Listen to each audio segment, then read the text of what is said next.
Hey everyone, it's Jen, and I'm back with another video from my scrap blog. This one is actually going to be a first in a series of videos that I'm going to bring to you regarding my organization. Pretty much anybody that really knows me knows I'm a bit of an organization junkie. I have systems for pretty much all of my scrap supplies, how I store them, and I figured I would share with you guys some of my storage systems and how I keep everything. What I'll do in my videos is basically tell you how my system came to be, how the system works for me, pros and cons, how much it costs, where to buy the stuff. So I'll try to keep you up to date with everything you would need to know if you wanted to duplicate one of the storage systems that I use. Today's storage system is this really fancy white binder. As you can tell, I spent a lot of time decorating it. I did have intentions actually to do something with it, but I just never got around to it. What this is a 3-ring heavy-duty vinyl binder that I bought at Staples, and what this binder holds is die cuts. Somebody had actually asked on Club CK today how people store their die cuts, so I figured this would be a good place to start. About my system for storing die cuts, again, 3-ring binder, bought at Staples. I bought the really heavy duty one. I paid probably about $8 or $9 for it. I bought the 3-inch one because I knew I had a lot of die cuts, so I'd be filling this up. What's really great about my storage system is the pages that I keep my die cuts on, and the pages are what would be considered for most people taboo to use in scrapbooking, but for the purpose of storing things, these pages are awesome. These are magnetic photo album pages. You know, those things they tell you don't put your pictures in because you'll never ever get them out after a couple of years.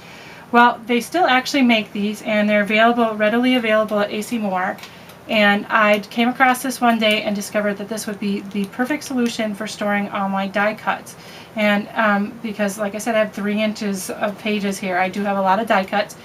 And I wanted a way to keep all my die cuts nice and neat and easy to use. The easier I can find something and the nicer it's kept, the more I use it. As you can see, the clear pages make things really easy to see, obviously. And the magnetic pages themselves are really easy to use. If you've ever had these, you know you just peel back this page and everything just pops right out. So there's no glue, there's no muss, there's no fuss. I just drop in my layouts and they're ready to use. The pages just flatten back down and everything's ready to go. I don't really have any problems with things falling out. If you give us a good shake, none of the pages are going to start revealing all their die cuts. Nothing's going to fall out or anything. I don't usually put anything really too close to the edge because then you do run the chance of things falling out.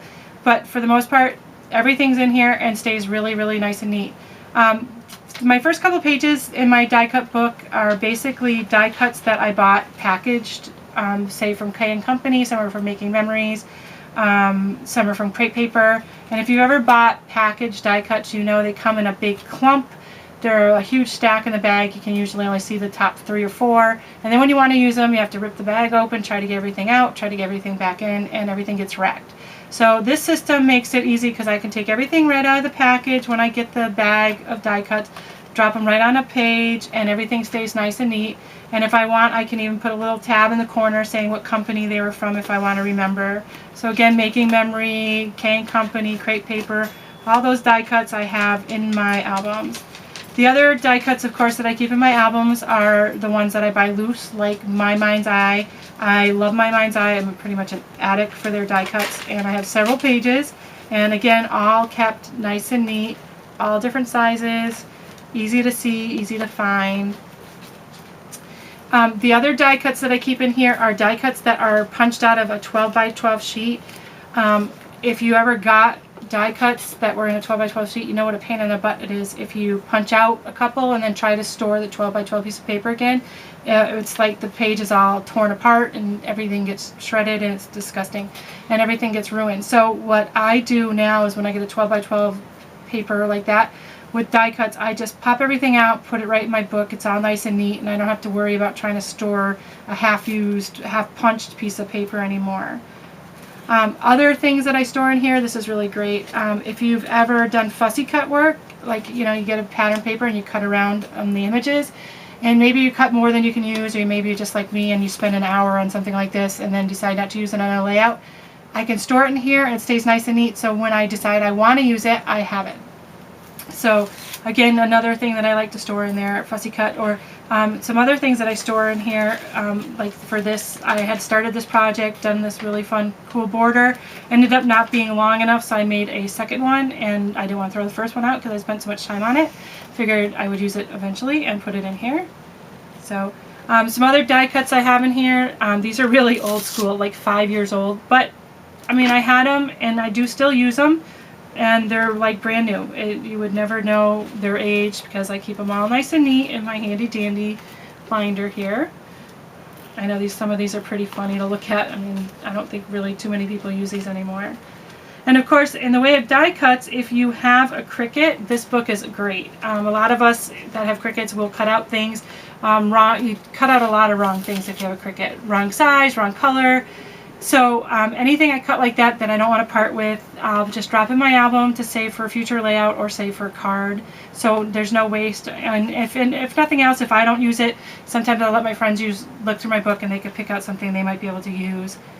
Speaking of Cricut die cuts, one of the great things about this magnetic album is if you're like me, you only have a couple cartridges. I only have about 9, but I have a lot of friends and they all have cartridges, so I can borrow their cartridges, cut out a bunch of die cuts from their cartridges, and then lay them all in my magnetic album to store. I'll usually cut some out in basic colors and different sizes, and like all of these were from somebody else's cartridge, and I'll cut them out, put them in my album, and then I can give them their cartridge back right away, not have to hold on to it for an extended period of time or have to keep borrowing it repeatedly. This way I get the advantage of getting some of the favorite shapes I want and get to keep them nice and neat for future use. Speaking of die cuts and things like that, these actually were sent to me from somebody, and when I got them, she packed them really nice, but I wanted to keep them neat, so again they go in my binder. And what I discovered is she mailed them to me in a different way, but I can mail die cuts now to anybody without having to worry about them getting ruined. I can put them right on these magnetic pages, drop it in a 9x12 envelope, and off in the mail they go. Everything will get there the way I cut it. So if you ever have somebody that says, can you cut me something on your Cricut, and you say, yeah, but how am I going to get it to you? Drop it on a magnetic page, drop it in the mail, and it's good to go. The other thing that goes in my die cut book is random stuff. If you're like me, you might work on a project and end up with all these little odds and ends. Something, maybe a rub-on, you rubbed down a piece of paper and then didn't use it, but didn't want to throw it out. A tag that I was going to use, didn't use. This one's from a piece of a card, and I intended to use, thought it was pretty, so I kept it. So I have a couple pages that are just kind of random, weird stuff that I kept. I didn't want to part with, figured I'd use it eventually. So like I said, this is my die cut system. Lots of die cuts, lots of fun stuff to look at. Because it's all in one place, I can take my binder with me if I go to a crop, or if I go away for the weekend and I want to scrap, I bring this up to my camp with me, and I can bring all my die cuts in one place, and I don't have to worry about anything getting ruined or wrecked. If my friends want to look through my book, everything's right there. I don't have to worry about it getting fingerprints or dirty or anything like that. So this is a really great system, and I hope you like it. And if you have any questions, feel free to leave them in the comment section, and I'll try to reply to anybody that asks. And I will definitely be doing more videos in the future about my storage systems to come, and I hope you enjoyed this one.